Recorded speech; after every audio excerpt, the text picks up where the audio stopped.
Hi hello friends, ಎಲ್ಲರಿಗೂ ನಮಸ್ಕಾರ. ಸುದ್ದಿ 5 ಯೂಟ್ಯೂಬ್ ಚಾನಲ್ಗೆ ಮತ್ತೊಮ್ಮೆ ನಿಮಗೆಲ್ಲರಿಗೂ ಸ್ವಾಗತ. ಗೆಳೆಯರೆ, ನಮ್ಮ ರಾಜ್ಯ ಸರ್ಕಾರದಿಂದ ಮತ್ತು ನಮ್ಮ ಕೇಂದ್ರ ಸರ್ಕಾರದಿಂದ ರಾಜ್ಯದ ರೈತರಿಗೆ ಮುಖ್ಯವಾದ ಮಾಹಿತಿಗಳು ಬಂದಿದೆ. ಹೌದು ಫ್ರೆಂಡ್ಸ್, ನಿಮ್ಮ ಹತ್ತಿರ ಬ್ಯಾಂಕ್ ಖಾತೆ ಇದ್ರೆ ಈ ಒಂದು ವಿಡಿಯೋನ ದಯವಿಟ್ಟು ಪೂರ್ತಿಯಾಗಿ ನೋಡಿ. ನೀವು ಕೂಡ ರೈತರಾಗಿದ್ರೆ ನಮ್ಮ ರಾಜ್ಯ ಸರ್ಕಾರದಿಂದ ಬಂದಿರೋ ಮತ್ತೊಂದು ಭರ್ಜರಿ ಗುಡ್ ನ್ಯೂಸ್ ಎಲ್ಲವನ್ನು ಕೂಡ ಈ ಒಂದು ವಿಡಿಯೋದಲ್ಲಿ ಕಂಪ್ಲೀಟ್ ಆಗಿ ಹೇಳಿದ್ದೇನೆ. ವಿಡಿಯೋನ ಸ್ಟಾರ್ಟ್ ಮಾಡೋಕ್ಕಿಂತ ಮೊದಲು ಫ್ರೀಯಾಗಿ ಸಬ್ಸ್ಕ್ರೈಬ್ ಮಾಡಿ ಸುದ್ದಿ 5 ಯೂಟ್ಯೂಬ್ ಚಾನಲ್ಗೆ. ಪಕ್ಕದಲ್ಲಿ ಕಾಣಿಸುವ ಬೆಲ್ ಬಟನ್ ಕ್ಲಿಕ್ ಮಾಡಿ ಆಲ್ ಎನ್ನುವ ಬಟನ್ ಒತ್ತಿ. ಮುಂದೆ ನಾವು ಹಾಕುವ ಎಲ್ಲ ಹೊಸ ವಿಡಿಯೋಗಳನ್ನು ನೀವು ಮೊದಲು ನೋಡಬಹುದು. ಫ್ರೆಂಡ್ಸ್, ಈ ವಿಡಿಯೋಗೆ ತಪ್ಪದೆ ಒಂದು ಲೈಕ್ ಮಾಡಿ. ಬನ್ನಿ ಗೆಳೆಯರೆ, ವಿಡಿಯೋನ ಸ್ಟಾರ್ಟ್ ಮಾಡೋಣ. ಗೆಳೆಯರೆ, ನಮಗೆಲ್ಲ ಗೊತ್ತಿರೋ ಹಾಗೆ ನಮ್ಮ ರಾಜ್ಯ ಮತ್ತು ಕೇಂದ್ರ ಸರ್ಕಾರಗಳು ಈಗಾಗಲೇ ನಮ್ಮ ರಾಜ್ಯದ ರೈತರಿಗೆ ಹಲವಾರು ಹೊಸ ಯೋಜನೆಗಳನ್ನು ನೀಡುತ್ತಾ ಬಂದಿದೆ. ರೈತರು ಅವರ ಒಂದು ಬ್ಯಾಂಕ್ ಖಾತೆಗಳಿಗೆ ನೇರವಾಗಿ ಹಣವನ್ನು ಕೂಡ ಪಡೆದುಕೊಳ್ತಾ ಇದ್ದಾರೆ. ನೀವು ಕೂಡ ನಮ್ಮ ಕೇಂದ್ರ ಮತ್ತು ರಾಜ್ಯ ಸರ್ಕಾರದಿಂದ ಹಣವನ್ನು ಪಡೆದುಕೊಂಡಿದ್ದರೆ ತಪ್ಪದೆ ನಮಗೆ ಕಮೆಂಟ್ ಅಲ್ಲಿ ಎಸ್ ಅಂತ ಒಂದು ಕಮೆಂಟ್ ಮಾಡಿ. ನಿಮ್ಮ ಕಮೆಂಟ್ಗಳಿಂದ ನಮಗೆ ಉತ್ತಮ ಫೀಡ್ಬ್ಯಾಕ್ ಸಿಗುತ್ತೆ. ಫ್ರೆಂಡ್ಸ್, ಇದೇ ಕುರಿತಂತೆ ಇವಾಗ ಮತ್ತೊಂದು ಇಲ್ಲಿ ರೈತರಿಗೆ ಮುಖ್ಯವಾದ ಮಾಹಿತಿಗಳು ಕೂಡ ಇಲ್ಲಿ ರಾಜ್ಯ ಮತ್ತು ಕೇಂದ್ರ ಸರ್ಕಾರದಿಂದ ಬಂದಿದೆ. ಹೌದು ಫ್ರೆಂಡ್ಸ್, ಇಲ್ಲಿ ಮೊದಲನೇದಾಗಿ ರಾಜ್ಯದ ರೈತರಿಗೆ ಎರಡನೇ ಬೆಳೆಗೆ ನೀರು ಕೊಡಿ ಇಲ್ಲವೇ 25,000 ರೂಪಾಯಿಗಳ ಪರಿಹಾರವನ್ನು ನೀಡುವಂತೆ ಇವಾಗ ರಾಜ್ಯದ ರೈತರು ಪ್ರತಿಭಟನೆ ಕೂಡ ಇಲ್ಲಿ ಮಾಡ್ತಾ ಇದ್ದಾರೆ. ಹೌದು ಫ್ರೆಂಡ್ಸ್, ಇದೇ ಕುರಿತಂತೆ ಮೊದಲನೇದಾಗಿ ಸಿರುಗುಪ್ಪ ನಗರದಲ್ಲಿ ಬಿಜೆಪಿ ತಾಲೂಕಿನ ಒಂದು ವತಿಯಿಂದ ಇವಾಗ ಬೃಹತ್ ಪ್ರತಿಭಟನೆ ಕೂಡ ಇಲ್ಲಿ ಮಾಡಿದ್ದಾರೆ. ಹೌದು ಫ್ರೆಂಡ್ಸ್, ಇದೇ ಕುರಿತಂತೆ ಮಾಜಿ ಶಾಸಕರು ಇಲ್ಲಿ ಮಾತನಾಡಿದ್ದು, ಬಳ್ಳಾರಿ, ರಾಯಚೂರು ಮತ್ತು ಕೊಪ್ಪಳ ಭಾಗದ ರೈತರ ಎರಡನೆಯ ಒಂದು ಬೆಳೆಗೆ ನೀರನ್ನ ಒದಗಿಸಬೇಕು, ಇಲ್ಲವಾದರೆ 25,000 ರೂಪಾಯಿಗಳನ್ನ ಪ್ರತಿ ಎಕರೆಗೆ ರೈತರಿಗೆ ನೀಡಬೇಕೆಂದು ಇವಾಗ ಮಾಜಿ ಶಾಸಕರಾದ MS ಸೋಮಲಿಂಗಪ್ಪ ಅವರು ಮಾತನಾಡಿದ್ದಾರೆ. ಹೌದು ಫ್ರೆಂಡ್ಸ್, ಬಳ್ಳಾರಿ ಸೇರಿದಂತೆ ರಾಯಚೂರು, ಕೊಪ್ಪಳ ಭಾಗದ ಹಲವಾರು ಜನ ರೈತರಿಗೆ ಎರಡನೇ ಬೆಳೆಗೆ ಇದುವರೆಗೂ ನೀರನ್ನ ಒದಗಿಸಿಲ್ಲ ನಮ್ಮ ರಾಜ್ಯ ಸರ್ಕಾರ. ಹೌದು ಫ್ರೆಂಡ್ಸ್, ಎರಡನೇ ಒಂದು ಬೆಳೆಗೆ ನೀರು ಒದಗಿಸಬೇಕು, ಇಲ್ಲವಾದರೆ ಪ್ರತಿ ಎಕರೆಗೆ 25,000 ರೂಪಾಯಿಗಳ ಒಂದು ಪರಿಹಾರವನ್ನು ಒದಗಿಸಬೇಕೆಂದು ಆಗ್ರಹವನ್ನು ಕೂಡ ಇಲ್ಲಿ ಮಾಡಿದ್ದಾರೆ. ನೀರಾವರಿ ಸಲಹಾ ತಜ್ಞರು ಇದೇ ಕುರಿತಂತೆ ಮಾತನಾಡಿದ್ದು, ಈಗಾಗಲೇ ಬೇಸಿಗೆ ಬೆಳೆಗೆ ನೀರು ಸರಬರಾಜು ಮಾಡಬಹುದು ಎಂದು ಕೂಡ ಸರ್ಕಾರಕ್ಕೆ ವರದಿಯನ್ನು ಕೂಡ ಇಲ್ಲಿ ಅವರು ನೀಡಿದ್ದಾರೆ. ಸರ್ಕಾರ ಮಾತ್ರ ಗೇಟ್ ನೆಪದಲ್ಲಿ ರೈತರಿಗೆ ಅನ್ಯಾಯ ಮಾಡುತ್ತಿದೆ ಎಂದು ಕೂಡ ಇಲ್ಲಿ ಆರೋಪಿಸಿದ್ದಾರೆ. ಹೌದು ಫ್ರೆಂಡ್ಸ್, ಇದೇ ಕುರಿತಂತೆ ಕಳೆದ ಒಂದು ತಿಂಗಳಲ್ಲಿ ಸುರಿದ ಭಾರಿ ಮಳೆಯಿಂದಾಗಿ ನಷ್ಟವನ್ನು ಅನುಭವಿಸಿದ ರೈತರ ಬೆಳೆಗಳಿಗೆ ಪರಿಹಾರವನ್ನ ನೀಡಿ ಮೆಕ್ಕೆಜೋಳ ಮಾರುಕಟ್ಟೆಯಲ್ಲಿ 15 ರೂಪಾಯಿಂದ 17,000 ರೂಪಾಯಿವರೆಗೆ ಮಾತ್ರ ಮಾರಾಟವಾಗ್ತಾ ಇದೆ. 3,500 ರೂಪಾಯಿಗಳ ಒಂದು ಬೆಂಬಲ ಬೆಲೆಯನ್ನು ರೈತರಿಗೆ ನೀಡಬೇಕು ಮತ್ತು ಎರಡನೇ ಬೆಳೆಗೆ ನೀರು ಬಿಡಿ, ಇಲ್ಲವಾದರೆ 25,000 ರೂಪಾಯಿಗಳ ಒಂದು ಬೆಳೆ ಪರಿಹಾರವನ್ನು ನೀಡದಿದ್ದರೆ ಬೆಳಗಾವಿ ಅಧಿವೇಶನ ನಡೆಯದಂತೆ ಉಗ್ರ ಹೋರಾಟ ಮಾಡಲಾಗುವುದೆಂದು ಕೂಡ ಇಲ್ಲಿ ಆಕ್ರೋಶವನ್ನು ವ್ಯಕ್ತಪಡಿಸಿದ್ದಾರೆ.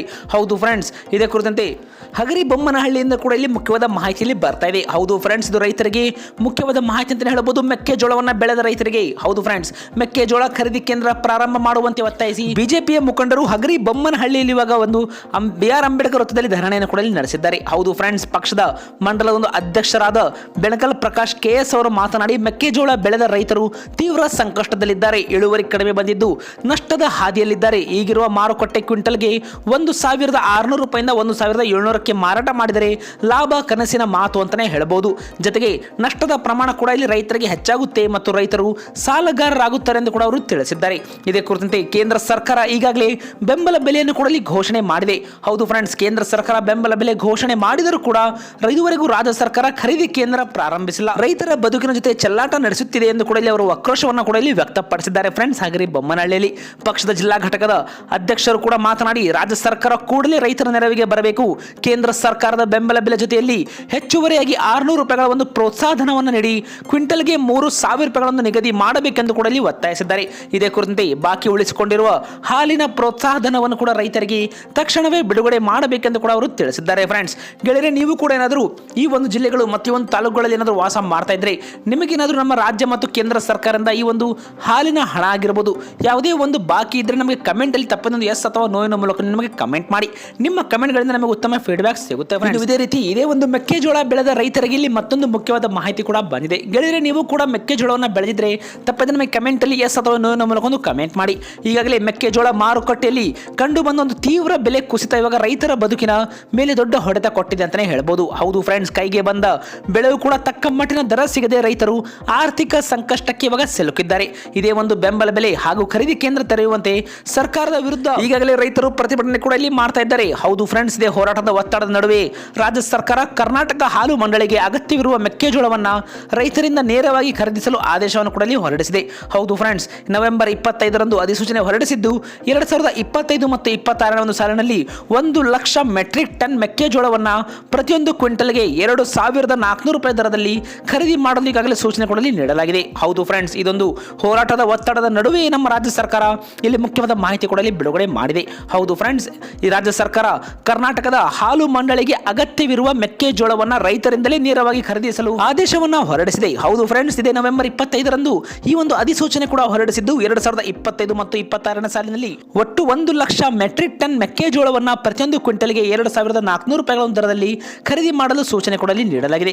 ಗೆಳೆಯರಲ್ಲಿ ಮುಖ್ಯವಾಗಿ ದಾವಣಗೆರೆ, ಹಾವೇರಿ ಹಾಗೂ ಚಿತ್ರದುರ್ಗ ಜಿಲ್ಲೆಗಳಲ್ಲಿ ಮೊದಲು ಖರೀದಿ ಕೇಂದ್ರ ಆರಂಭಿಸಬೇಕೆಂದು ರೈತ ಸಂಘಟನೆಗಳು ಇವಾಗ ಸರ್ಕಾರಕ್ಕೆ ಗಟ್ಟಿಯಾದ ಒಂದು ಎಚ್ಚರಿಕೆ ಕೊಡಲಿ ನೀಡಿದ್ದಾರೆ. ಹೌದು ಫ್ರೆಂಡ್ಸ್, ದಾವಣಗೆರೆ, ಹಾವೇರಿ ಮತ್ತು ಚಿತ್ರದುರ್ಗ ಜಿಲ್ಲೆಗಳಲ್ಲಿ ಮೊದಲು ಖರೀದಿ ಕೇಂದ್ರಗಳನ್ನು ಪ್ರಾರಂಭ ಮಾಡಬೇಕೆಂದು ಕೂಡ ಇವಾಗ ರೈತ ಸಂಘಟನೆಗಳು ಒತ್ತಾಯ ಕೂಡ ಮಾಡಿದ್ದಾರೆ. ಗೆಳೆಯರೆ, ನಿಮ್ಮ ಒಂದು ಜಿಲ್ಲೆ ಯಾವುದು ತಪ್ಪದೆ ನಮಗೆ ಕಮೆಂಟ್ ಮಾಡಿ. ನಿಮ್ಮ ಕಮೆಂಟ್ಗಳಿಂದ ನಮಗೆ ಉತ್ತಮ ಫೀಡ್ಬ್ಯಾಕ್ ಸಿಗುತ್ತೆ ಫ್ರೆಂಡ್ಸ್. ಇದೇ ಕುರಿತಂತೆ ಪಶುಸಂಗೋಪನೆ ಮತ್ತು ಮೀನುಗಾರಿಕೆ ಇಲಾಖೆಗೆ ಪಾರದರ್ಶಕತೆ ಎಂದು ಕಾಯ್ದೆಯಿಂದ ವಿನಾಯಿತಿಯನ್ನು ನೀಡಿ ಸಮಂಜಸ ದರದಲ್ಲಿ ಉತ್ತಮ ಗುಣಮಟ್ಟದ ಮೆಕ್ಕೆಜೋಳ ಸಂಗ್ರಹಿಸಲು ನಿರ್ದೇಶನ ಕೊಡಲಿ ನೀಡಲಾಗಿದೆ.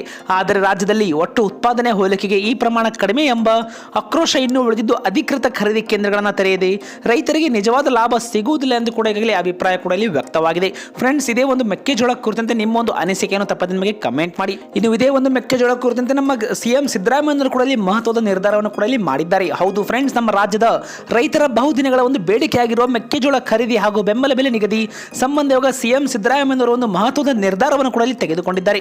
ಹೌದು ಫ್ರೆಂಡ್ಸ್, ಮೆಕ್ಕೆಜೋಳ ಖರೀದಿ ಹಾಗೂ ಎಥೆನಾಲ್ ನಿರ್ವಹಣೆಗೆ ಸಂಬಂಧಪಟ್ಟಂತೆ ವಿಧಾನಸೌಧದ ಸಭಾಂಗಣದಲ್ಲಿ ಇವಾಗ ನಡೆದ ಒಂದು ಸಭೆಯಲ್ಲಿ ಮಹತ್ವದ ಚರ್ಚೆ ಕೂಡ ಇಲ್ಲಿ ನಡೆಸಿದ್ದಾರೆ. ಕೇಂದ್ರ ಸರ್ಕಾರ ನಿಗದಿಪಡಿಸಿರುವ ಎಥೆನಾಲ್ ಕೋಟಾಗೆ ಅನುಗುಣವಾಗಿ ಯಾವ ಒಂದು ಡಿಸ್ಟಿಲರಿಗಳು ಎಷ್ಟು ಮೆಕ್ಕೆಜೋಳ ಖರೀದಿಸಬೇಕು ಎಂಬ ಬಗ್ಗೆ ಇವಾಗ ಕೃಷಿ ಮಾರುಕಟ್ಟೆ ಈಗಾಗಲೇ ಸೂಚನೆಗಳನ್ನು ನೀಡಿದೆ. ಇದರ ಪ್ರಕಾರ ಡಿಸ್ಟಿಲರಿಗಳು ಮೆಕ್ಕೆಜೋಳ ಖರೀದಿಸಿ ರೈತರ ನೆರವಿಗೆ ಬರಬೇಕೆಂದು ಇವಾಗ ಸಿಎಂ ಸಿದ್ದರಾಮಯ್ಯನವರೇ ಹೇಳಿದ್ದಾರೆ. ಕೇಂದ್ರ ಸರ್ಕಾರ ಈಗಾಗಲೇ ಎಲ್ಲ ಧಾನ್ಯ ಆಧಾರಿತ ಡಿಸ್ಟಿಲರಿಗಳು ನಾಫೆಡ್ ಮತ್ತು NSCCF ಮೂಲಕ ಮೆಕ್ಕೆಜೋಳ ಸಂಗ್ರಹಿಸಲು ಪ್ರಮಾಣಿತ ಕಾರ್ಯವಿಧಾನ ಅಂದರೆ SOP ಅನ್ನು ಕೂಡ ಹೊರಡಿಸಿದೆ. ಇದರ ಪ್ರಕಾರ ಎಲ್ಲ ಡಿಸ್ಟಿಲರಿಗಳು ಕಾರ್ಯವನ್ನು ನಿರ್ವಹಿಸಬೇಕು. ಎಥೆನಾಲ್ ಕೋಟಾ ನಿಗದಿ, ಮೆಕ್ಕೆಜೋಳ ಕನಿಷ್ಠ ಬೆಂಬಲ ಬೆಲೆ ನಿಗದಿ ಮಾಡುವುದು ಕೇಂದ್ರ ಸರ್ಕಾರ.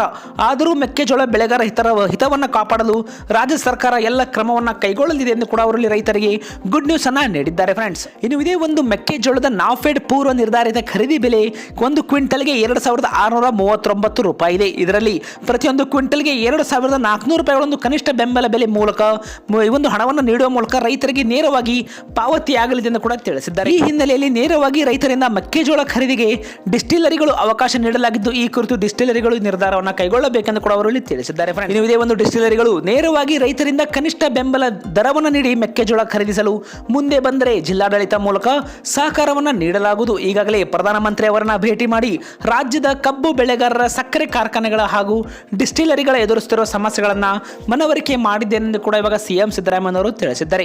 ಗೆಳೆಯರಿದು ರೈತರಿಗೆ 3 ಮುಖ್ಯವಾದ ಮಾಹಿತಿಗಳಾಗಿತ್ತು. ಗೆಳೆಯರು, ಈ ಒಂದು ವಿಡಿಯೋನ ಲೈಕ್ ಮಾಡಿ ಮತ್ತು ನಿಮ್ಮ ವಾಟ್ಸ್ಆಪ್ನ ಗ್ರೂಪ್ಗಳಲ್ಲಿ ಮರೆಯದೆ ಶೇರ್ ಮಾಡಿ. ಹಲವಾರು ಜನ ರೈತರಿಗೆ ಈ ಒಂದು ಮಾಹಿತಿಗಳು ಗೊತ್ತಿರಲ್ಲ, ಹಾಗಾಗಿ ನೀವು ವಿಡಿಯೋನ ಒಂದು ಲೈಕ್ ಮಾಡಿ ಫ್ರೆಂಡ್ಸ್. ಎಲ್ಲ ನಿಮ್ಮ ರೈತ ಬಾಂಧವರಿಗೆ ಶೇರ್ ಮಾಡಿ. ಈ ವಿಡಿಯೋ ನಿಮಗೆ ಇಷ್ಟವಾಗಿದ್ದರೆ ಕಮೆಂಟ್ನಲ್ಲಿ ನಮಗೆ ತಪ್ಪನ್ನು ಸೂಪರ್ ವಿಡಿಯೋ ಅಂತ ಕಮೆಂಟ್ ಮಾಡಿ. ನಿಮ್ಮ ಕಮೆಂಟ್ಗಳಿಂದ ನಮಗೆ ಉತ್ತಮ ಫೀಡ್ಬ್ಯಾಕ್ ಸಿಗುತ್ತೆ. ಇದೇ ರೀತಿಯಾಗಿ ನಿಮ್ಮ ಒಂದು ಜಿಲ್ಲೆ ಹೆಸರನ್ನು ಕೂಡ ನಮಗೆ ತಪ್ಪದೇ ಕಮೆಂಟ್ ಮಾಡಿ. ನಿಮ್ಮ ಒಂದು ಜಿಲ್ಲೆಗಳ ಮೇಲೆ ಬರ್ತಾ ಇರುವ ಎಲ್ಲ ಒಂದು ಮಾಹಿತಿ, ಎಲ್ಲ ಒಂದು ಅಪ್ಡೇಟ್ ಅನ್ನ ಫ್ರೀಯಾಗಿ ನೀವು ನಮ್ಮ ಚಾನಲ್ನ ಮೂಲಕ ಮೊದಲು ನೋಡಬಹುದು. ಹಾಗಾಗಿ ಈ ಒಂದು ವಿಡಿಯೋಗೆ ಲೈಕ್ ಮಾಡಿ, ನಿಮ್ಮ ಜಿಲ್ಲೆ ಹೆಸರನ್ನು ಕಮೆಂಟ್ ಮಾಡಿ, ಎಲ್ಲರಿಗೂ ಕೂಡ ಈ ಒಂದು ವಿಡಿಯೋನ ಶೇರ್ ಮಾಡಿ. ಇದರೊಳಗೆ ನಮ್ಮ ಚಾನಲ್ಗೆ ನೀವು ಸಬ್ಸ್ಕ್ರೈಬ್ ಮಾಡ್ಕೊಂಡಿಲ್ಲ ಅಂದರೆ ಈಗಲೇ ನೀವು ಕೆಳಗೆ ಕಾಣುವ ಸಬ್ಸ್ಕ್ರೈಬ್ ಬಟನ್ ಒತ್ತಿ ಮತ್ತು ಪಕ್ಕದಲ್ಲಿ ಕಾಣಿಸುವ ಬೆಲ್ ಬಟನ್ ಕ್ಲಿಕ್ ಮಾಡ್ತಾ ಆಲ್ ಇನ್ ಬಟನ್ ಒತ್ತಿ.